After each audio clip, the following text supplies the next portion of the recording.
Good morning, good afternoon, and good day wherever you're joining us from. Welcome to another edition of Sales TV Live. Your competitors are doing it better, and we're going to fix that. Today, we're closing the performance gaps.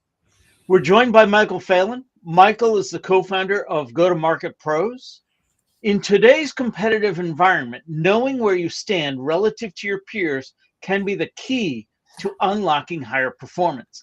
Michael has spent over a decade helping sales professionals and businesses elevate their game by understanding critical performance metrics and competitive insights. Michael, welcome. Well, thanks for having me on, Rob. Absolutely. Michael, let's start by having you tell us a little bit more about you, your background, and what led you to where you are today. Yeah, I started my career in the marketing area, in B2C companies like the Reeboks of the world, the Staples of the world, the Polaroids of the world. Then I migrated into B2B. And then over the years, I got involved in a lot of startups and emerging SaaS and tech companies. And then I formed Go-to-Market Pros 13 years ago when I saw a gap in terms of go-to-market strategy and a disconnect between sales and marketing teams. And since then, I've been working on helping people deliver more value to buyers. Excellent. So I know you and I talked beforehand when we were planning this episode, but for the audience, I'm going to ask a foundational question for us. What do you mean when you say your competitors are doing it better? Yeah, if you think about kind of the type of boardroom questions people get or executive get. And so I'll compare an example of if you look at, say, for example, Target versus Sephora, highly competitive retailers. Target knows that Sephora is doing a much better job in marketing than them, and especially in personalization. They've been doing it for years. And if you're a Target executive, you're going to walk into any executive meeting, any board meeting, and they're going to say, have you bridged the gap with Sephora? Why are we ranked number 14 and Sephora's ranked number 1?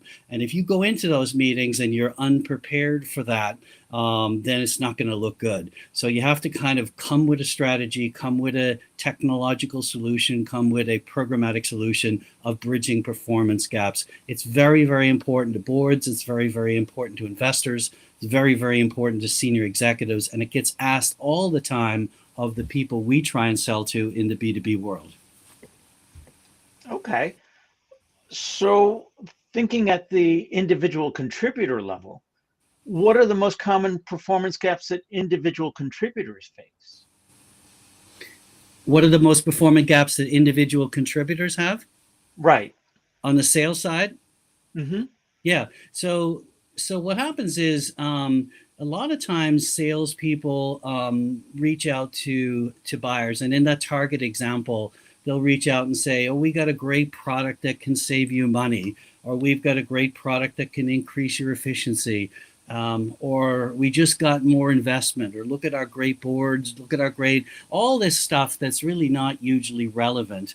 Because unless you are an individual contributor that can point out your prospect is underperforming their best-in-class peers, it could be cost, it could be process efficiency, it could be generating income. But if those individual performance reps don't know how to engage a prospect, how to point out the performance gaps, then they have a real deficiency. And in this climate, it's even more important because the concept of leaving money on the table really does motivate a management team. So when I was in Staples and I headed up marketing at Staples, we would routinely send a check to our prospects.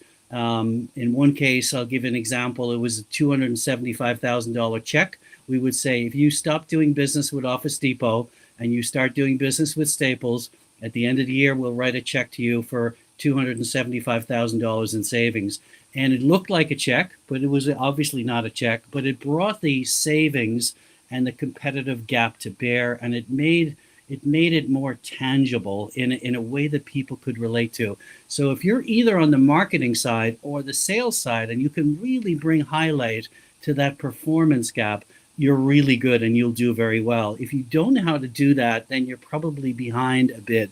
The other way to do performance gap is to show what life would be like with your product versus the existing product. So you might say, here's what a day in the life of you, Mr. Prospect, would be like using our product. Here's what it feels like. Here's what it looks like. Here's the end of your day. Here's what you will be as a professional using our product versus what you're doing right now.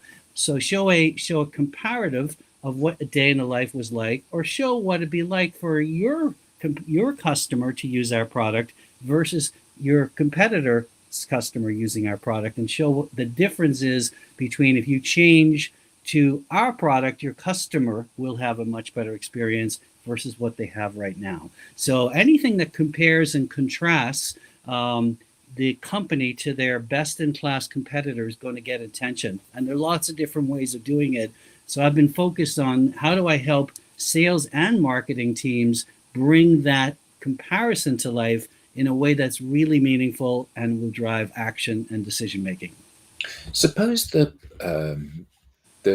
comparison is not as clear-cut as that. So in the case of Staples and Office Depot, you've got what you have calculated is quite a big cost saving, and then you've got a really neat way of highlighting that to the customer. But in the case of, it's largely an American audience, so I may not be picking two brands that are appropriate here.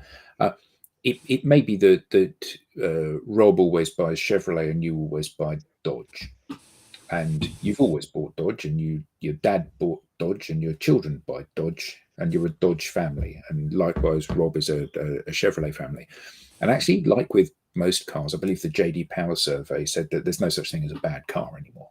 So it's like, you're buying it for the brand or for the heritage that you perceive in that. And those are very difficult things for the company to highlight.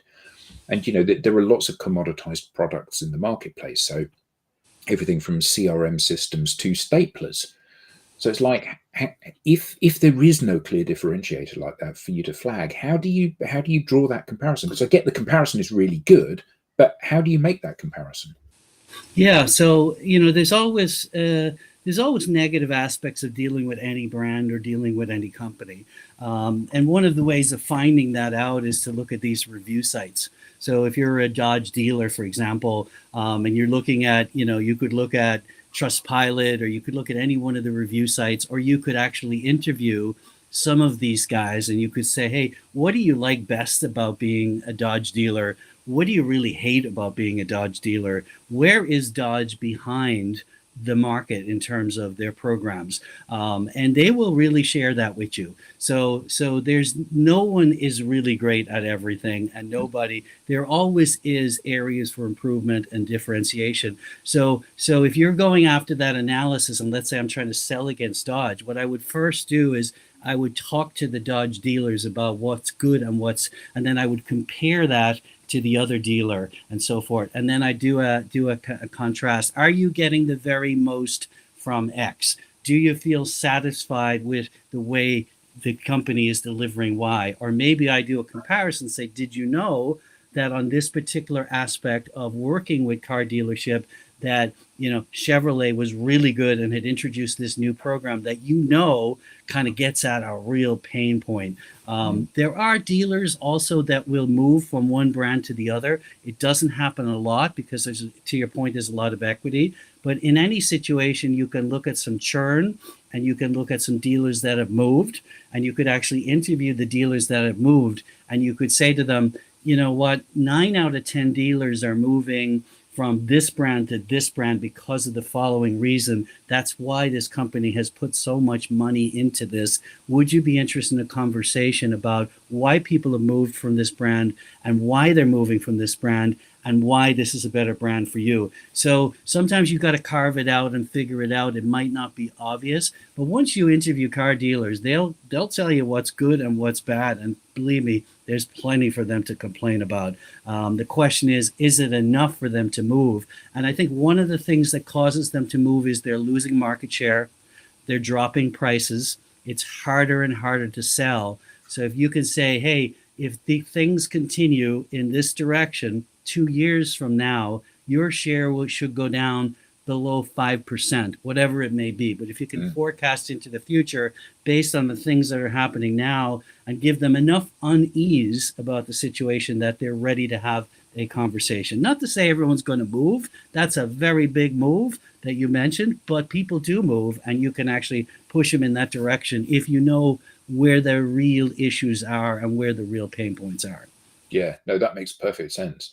And I mean, we're all in sales. Everyone's in sales to a greater or lesser extent. What happens when you're dealing with somebody that is, I'm dubious about using the word stupid, so I won't use the word stupid, but they're less sophisticated.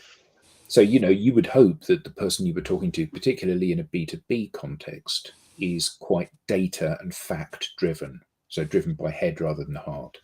But what happens if you're not in that situation, if logic is not a weapon you can use on this person for whatever reason, and this could be, I want to get Oracle on my CV as an installation, or I want to get, I want to sell something in that city, or whatever the reason is. How do you work around that if the normal strategy of dealing with smart people that are open to change and new ideas isn't getting traction? Yeah, so I'll give you a good example of that.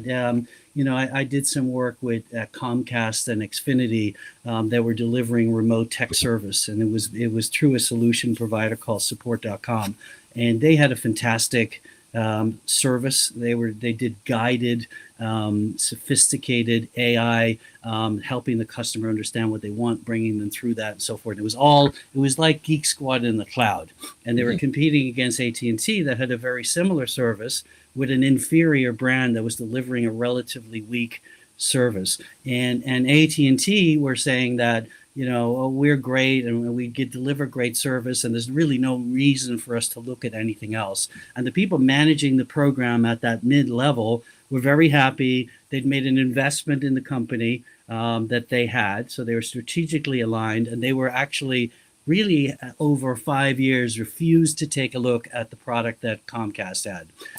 So what we did is we said, well, we've got to really bring the customer experience, their customers' experience, to life. So what we did is we took 10 SMBs in this case, because it was an S&T brand. We ran them through the Comcast system. We ran them through the AT&T system to solve a technical problem. We did a side-by-side video comparison, and we sent it to them. And they were very annoyed and very arrogant. And initially they said, "How dare you make us look bad?"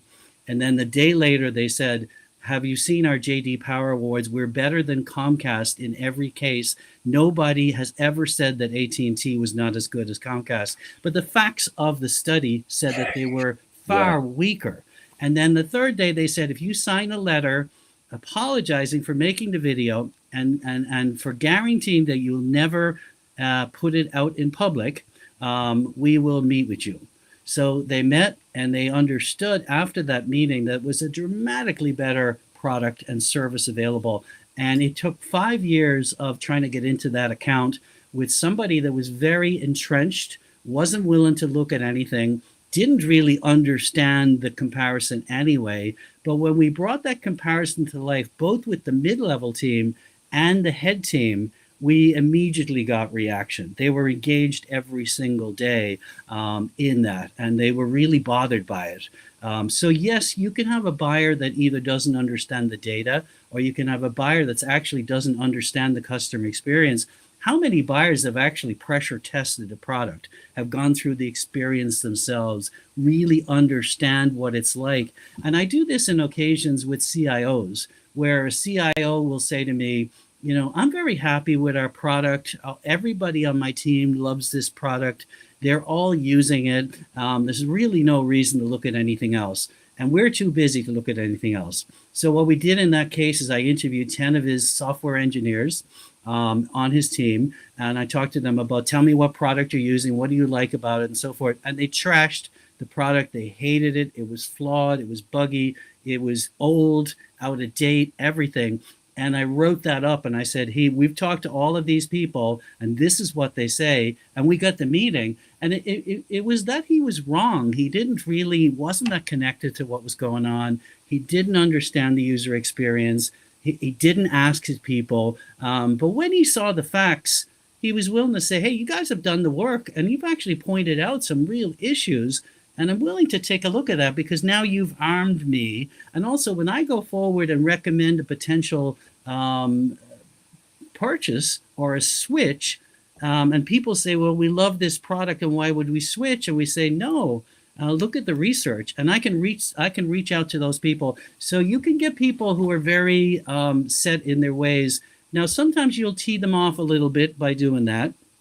But by and large, people try and do the right thing for their company. And if they have a comparison that is powerful, meaningful, and relevant to them, and the reps deliver that to them, they'll engage, and they'll engage fast because now they know there's a real problem that they didn't know about. So how do successful salespeople assess and understand the performance gaps? One of the things I've noticed by interviewing top reps is they'll often leverage an interview with a competitor, ideally with a competitor, because most people are more motivated by what a competitor does. So they'll reach out and say, so for example, on the Target example, they'll reach out to Target. They'll say, I know that, say, advanced marketing personalization, if you're selling into that, is really important. And I've had some really interesting conversations. I've taken a look at what they're doing versus what you're doing. And if you can visualize the gap, like if you can actually show the gap and say, you're operating at a 1 out of 10 and Sephora's operating at a 7 out of 10, it's delivering these type of results. If you can do it data-wise, even better. But even if all you say is, I had a really good conversation with these 4 retailers, and I've gained some really interesting insights on what they're doing in this topic, I'd love to talk to you. Now, what I do is I pay them a stipend to participate in the study, and I invite them back to see the results of the study. So if I'm going to talk to 100 retailers, I'm going to give them a lot of value for those conversations. I'm going to pay them for their time, or I'm going to give a charity donation to their cause, which works very well at this time of the year. I use food banks right now with Thanksgiving and holidays coming up. And then I invite them back to hear what everyone else has said. Because if you think about why Gartner or Serious Decisions have been so successful over the years, they're really informing the prospect on what's going on with the best-in-class buyers in their industry. And you as an individual rep can play that role and take that role. And marketing can play a huge role on doing the studies to give you the ammunition so that you've got some data behind that. So an individual rep can do it, or a company can do it. There's a company called SalesTV, and what they did was they did research against the top 100 retailers, and they researched their customers, and they did a ranking. And now SalesTV gets invited in every year to present the results of their ranking, and why companies are rated 17 and how they can improve. And that's where the company takes on the ranking and rating in terms of how well they're getting the job done. It's not about pain, and it's not about problems. It's you want to show the buyer the job they're doing and how they're not doing the best possible job at that and how they can improve it, but they improve it in the direction of their best-in-class peers. A lot of times they don't care about your case study until much later in the buying process, but they'll care about their comparison to best-in-class peers or competitors much earlier in the buying process. And we need to get in earlier, because what happens right now is buyers make their decisions. They narrow it down to 2 or 3 vendors. And if you're not one of the top 2 or 3 companies in the industry, you're not going to get play at all. So we need to add value earlier in the buyer process so we get engaged earlier before they've made that final decision, because we're not always one of the top 2 or 3 brands. We're not always Salesforce.com on a CRM cell. So we got to get in earlier and we got to rock the boat, if that makes sense. We want to provide some actionable insights for our audience, for the individual contributors. What practical steps can an individual contributor take to boost their results in this context? So before you, well, obviously you want to line out who are the prospects you're going after. So let's say I'm going after 10 prospects this week or this month. And then you say, what is the job that this prospect is trying to do with my product, right? What are they trying to achieve? What's the inputs? So you define that, and then you kind of talk to some of their competitors, and in fact, their competitors may buy from you too. So talking to their competitors is equally a prospect. But first off, you find out what they're not doing well. Sometimes you can just look at their website, you can look at their operation.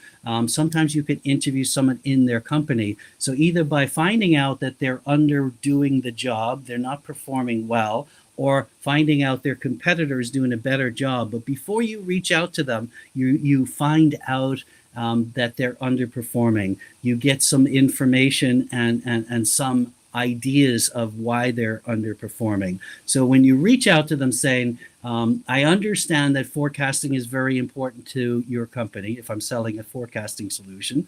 And I've talked to some of your reps and I've looked at some of your competitors and they're doing things quite differently than you. I know forecasting is a real challenge for companies. Would you be open so I can share some insights of what I've learned about your company and what I've learned about your competitors and see if we can bridge some of this performance gap?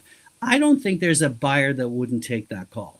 And even if the rep doesn't have a ton of information, maybe they can even get a meeting and wing it. I wouldn't encourage them to totally wing it, but with meetings down 30% and MQL, SQL conversion down 50%, we have to come up with new and innovative ways to engage prospects. The old, can I get a demo, is not working that well. And the old, I can save you 5%, is not working that well because people are looking for significant savings, but really they're looking for companies that can help them do the job better.